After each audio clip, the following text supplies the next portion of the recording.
Shërbimet e policisë së Vlorës në zbatim të planit operacional për kontrollin e dokumentacioneve të automjeteve të cilat qarkullojnë në mënyrë të parregullt me qëllim parandalimin e aksidenteve rrugore, gjithashtu kanë ushtruar kontrolle në mënyrë të organizuar për kapjen e personave në krim.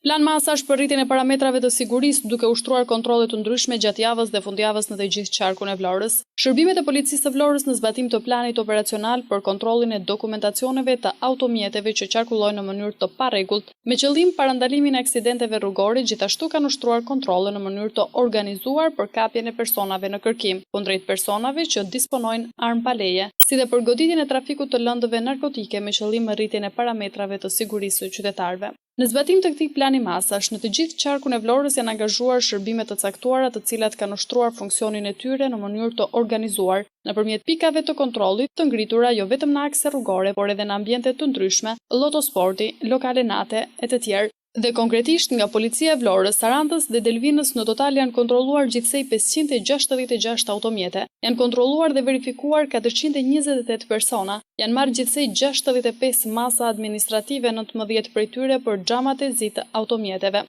Janë kontrolluar gjithsej 122 ambiente, lotosporti lokale dhe 1 në procedim. Janë shoqëruar në ambientet e policisë gjithsej 36 persona për verifikim. Gjithashtu, gjatë javës që lan pas, policia e Vlorës ka arrestuar në flagrancë 5 persona për prodhim dhe mbajtje pa leje të armëve luftarake dhe municioneve. Ka arrestuar në flagrancë 3 persona për shkeljen e rregullave të qarkullimit rrugor. Ka ndaluar 2 persona të shpallur në kërkim për vepra penale të ndryshme. Janë bllokuar dhe sekuestruar 5 armë zjarri, 4 pistoleta dhe 1 automatik, 1 granadore dhe 51 fishek. Vijon puna e drejtorisë së policisë së Vlorës për rritjen e parametrave të sigurisë në të gjithë qarkun.